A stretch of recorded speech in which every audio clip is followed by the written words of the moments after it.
Your honour, मेंबरान jury, मुल्जिम उन लोगों में से है जिनके लिए घर पूजा का मंदिर, पत्नी उस मंदिर की देवी और बच्चे उस मंदिर के चिराग होते हैं। भड़वे लोग हीरो बनते हैं और कॉल गर्ल हीरोइनें।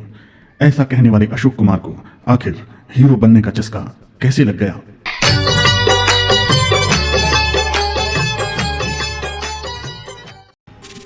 अशोक कुमार जब वे कलकत्ता में थे तो कभी कभी अपने दोस्तों के साथ थिएटर फिल्में देखने चले जाया करते थे। वहां दो फिल्मों ने अचानक ही उनको बहुत ज्यादा प्रभावित किया। एक थी पूरन भगत और दूसरी थी चंडीदास। दोनों ही फिल्मों के हीरो के.एल. सहगल थे और ये बात है वर्ष 1933 और 34 की। अभिनेता अशोक कुमार के पिताजी का नाम कुंजलाल गांगुली और माता का नाम गौरी देवी था। काम के सिलसिले में इनका परिवार बिहार के भागलपुर से आकर मध्य प्रदेश के खंडवा में बस गया। अशोक कुमार के असली नाम की यदि बात करें तो उनका रियल नाम था कुमुंदलाल गांगुली और प्यार से उनको दादा मणि भी कहते थे, जो बाद में दादा मुनि हो गया। अशोक कुमार फिल्मों में तो काम करना चाहते थे, लेकिन हीरो की बजाय वे निर्देशक बनने में अधिक दिलचस्पी रखते थे। इसी सिलसिले में एक बार उन्होंने अपने जीजा शशधर मुखर्जी से बातचीत की, जो कि बॉम्बे टॉकीज में एज अ साउंड इंजीनियर काम किया करते थे। शशधर मुखर्जी ने अशोक कुमार जी की मुलाकात हिमांशु राय से करवा दी और हिमांशु राय ने अशोक कुमार को अपनी कंपनी में रख लिया। अशोक कुमार जी उनको as a assistant director assist करने लगे। वहां अशोक कुमार ही अक्सर एक्टर्स को उनके सीन समझाया करते थे। हिमांशु राय एक फिल्म बना रहे थे जिसका नाम था जीवन नैया। फिल्म में एज अ हीरोइन काम कर रही थी उनकी पत्नी देविका रानी। फिल्म के हीरो थे नसरुल। नसरुल ने किन्हीं कारणों से ये फिल्म छोड़ दी थी और वो इस फिल्म में आगे काम करना नहीं चाहते थे। ऐसे में हिमांशु राय ने अशोक कुमार को हीरो बनने को कहा, लेकिन अशोक कुमार ने मना कर दिया। लेकिन हिमांशु राय के बहुत समझाने और बहुत दबाव डालने पर अशोक कुमार ने मजबूर होकर इस फिल्म में काम करना स्वीकार किया और इसी फिल्म में उनका सिंगिंग टैलेंट भी सामने आया। इस फिल्म में उन्होंने एक गीत गाया, कोई हमदम न रहा, कोई सहारा न रहा। कोई हमदम न रहा,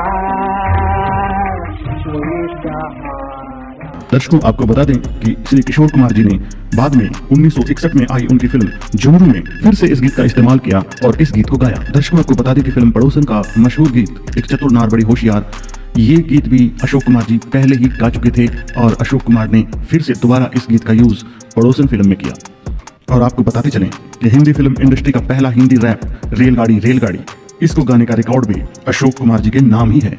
अब फुलाए छाती चुक चुक करती चलती रेलगाड़ी, हाँ रेलगाड़ी रेलगाड़ी रेलगाड़ी रेलगाड़ी, चुक चुक चुक चुक चुक चुक चुक चुक रेलगाड़ी। दर्शकों, आपको बता दें कि असल में वे ही भारतीय फिल्म इंडस्ट्री के पहले सुपरस्टार थे। अपने नाम के पीछे कुमार लगाने का चलन भी अशोक कुमार के बाद ही शुरू हुआ, जैसे कि दिलीप कुमार, मनोज कुमार, राजेंद्र कुमार, फिर तो जैसे कुमारों की झड़ी ही लग गई। लेकिन सबसे पहले कुमार तो अशोक कुमार ही थे और पहले सुपरस्टार भी। जब वे घर से बाहर निकलते थे तो अक्सर कहते हैं कि ट्रैफिक जाम हो जाया करता था और पुलिस बुलानी पड़ती थी, कई बार तो लाठियां भी चलानी पड़ती थी। एक्टिंग की यदि बात की जाए तो वो खुद एक एक्टिंग स्कूल थे। उन्होंने कहीं से भी एक्टिंग की ट्रेनिंग नहीं ली थी, वे एक नेचुरल एक्टर थे। फिल्म अभिनेता दिलीप कुमार तक ने भी उन्हीं के सहज अभिनय से प्रेरणा लेकर फिल्मों में काम किया। दिलीप कुमार की आगे आने वाली कई फिल्म अशोक कुमार की बनाई गई फिल्मों पर ही आधारित थी, जैसे कि अशोक कुमार की एक फिल्म थी अफसाना। दिलीप कुमार की दास्तान अफसाना की डिटो कॉपी थी और आगे जाकर इसी स्टोरी को आधार बनाकर अमिताभ बच्चन की दो अनजानी भी आई। पहली हिंदी हॉरर फिल्म का श्रेय भी अशोक कुमार को ही दिया जाता है, जिसका नाम था महल। इसी फिल्म से लता मंगेशकर सुपर सिंगर बनी और फिल्म के गीत आएगा आने वाला ने धूम मचा दी थी।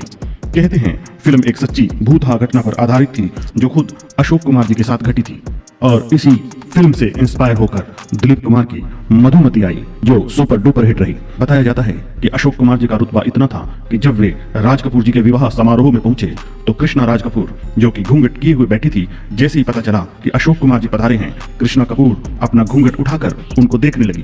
राज कपूर जिंदगी भर उन्हें इस बात का उलाहना देते रहे कि अशोक कुमार की एक झलक देखने के लिए उसने अपना घूंघट उठा दिया था। दर्शकों, जैसे ही अशोक कुमार जी अपनी पहली फिल्म जीवन नैया के हीरो बने, उनकी मां का यह खबर सुनकर रो रो कर बुरा हाल हो गया था और इसी घटना के कारण अशोक कुमार जी की शादी भी टूट गई थी। बाद में उनकी शादी शोभा देवी से हुई, जो उनसे 10 वर्ष छोटी थी। अशोक कुमार जी अपने पिता का बहुत सम्मान करते थे और उनसे डरते भी थे। एक बार पिताजी ने उनको अचानक कलकत्ते बुला भेजा। अशोक कुमार जी ने जब उनको वहां बुलाने का कारण पूछा तो पिताजी ने बताया कि अगले कुछ रोज में तुम्हारी शादी है, और इस तरह से शोभा देवी जी से उनका विवाह हो गया। दर्शकों, ये सन 1936 की बात है। उस वक्त उनकी सैलरी 200 रुपए प्रति माह थी, जो उस वक्त बहुत बड़ी रकम मानी जाती थी। आप सोच रहे होंगे कि पहले एंटी हीरो दिलीप कुमार थे, या फिर सुनील दत्त थे, या फिर अमिताभ बच्चन, या फिर शाहरुख खान। लेकिन आपकी जानकारी के लिए प्यारे दर्शकों बता दें कि पहले एंटी हीरो का किरदार निभाने वाले एक्टर भी अशोक कुमार ही थे, और उन्होंने अपने पहले एंटी हीरो के रोल से ही सनसनी पैदा कर दी थी।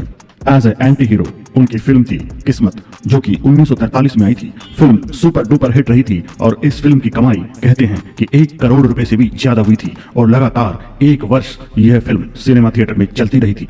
चोपड़ा की धूल का फूल, 1963 में आई बंदनी और सत्यकाम जैसी फिल्मों में उनके अभिनय का शिखर देखने को मिलता है।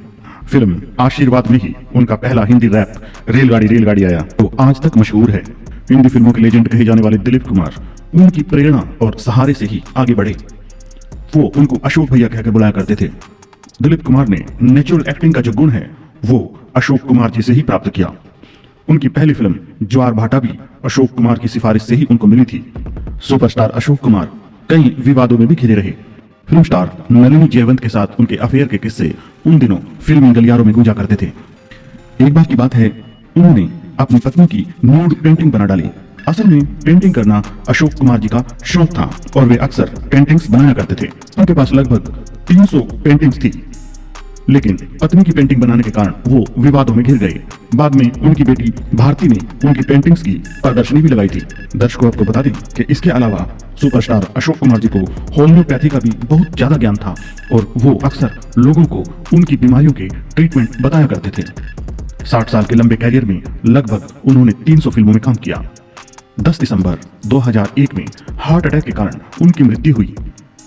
अशोक कुमार ने B.R. चोपड़ा को अपनी फिल्म अफसाना में एज अ डायरेक्टर चांस दिया, और देवानंद को अपनी फिल्म जिद्दी में एज एन एक्टर काम करने का चांस दिया। उन्होंने अभिनेता प्राण की भी बहुत सपोर्ट की। अपने दोनों भाइयों किशोर कुमार और अनूप कुमार का कैरियर बनाने में भी उनका बहुत बड़ा योगदान था। वे एक बहुत ही टैलेंटेड, संजीदा और बहुमुखी प्रतिभा के धनी इंसान थे। वे भारतीय फिल्म इंडस्ट्री के आधार स्तंभ थे। उन्होंने मधुबाला, लता मंगेशकर, शक्ति सामंत, ऋषिकेश मुखर्जी जैसे दिग्गज कलाकारों को आगे बढ़ने में सहायता दी। वे फिल्म इंडस्ट्री के रियल गॉडफादर थे। कुछ फिल्में प्रोड्यूस करने के कारण उनको आर्थिक तंगी का भी सामना करना पड़ा था, लेकिन उन्होंने कभी हिम्मत नहीं हारी और वो मैदान में डटे रहे। अपनी जिंदगी के आखिरी 30 सालों में वे अस्थमा से पीड़ित रहे। 1962 में आई फिल्म राखी की शूटिंग के दौरान मरने के एक सीन में अपनी आवाज को खुरदरी बनाने के प्रयास में वे लगभग 25 गिलास बर्फ का पानी पी गए। उनको बुखार आया और वो बेहोश हो गए। उनको हॉस्पिटल में ले जाया गया, जहां उनको सांस लेने में दिक्कत महसूस हुई, और अस्थमा जैसी जानलेवा बीमारी ने उनको घेर लिया था। वो एक बिल्कुल फिट इंसान थे और दूसरों को भी फिटनेस के टिप्स दिया करते थे। फिल्मों के साथ साथ टीवी सीरियल्स में भी उन्होंने अपनी गहरी छाप छोड़ी। वर्ष 1984 में आए धारावाहिक हम लोग में आज भी उनके अभिनय को याद किया जाता है। B.R. चोपड़ा द्वारा बनाए गए टीवी सीरियल बहादुर शाह जफर में भी उन्होंने लीड रोल किया था। तो ऐसे थे कुमारों के कुमार, एक्टरों के एक्टर, सुपरस्टार अशोक कुमार जी। दर्शकों, यदि चैनल पे पहली बार आए हैं तो प्लीज चैनल को सब्सक्राइब करना ना भूलें, ताकि इसी तरह के किस्से, कहानियां, अफसाने आपको सुनने को मिलते रहें। जय हिंद, जय भारत।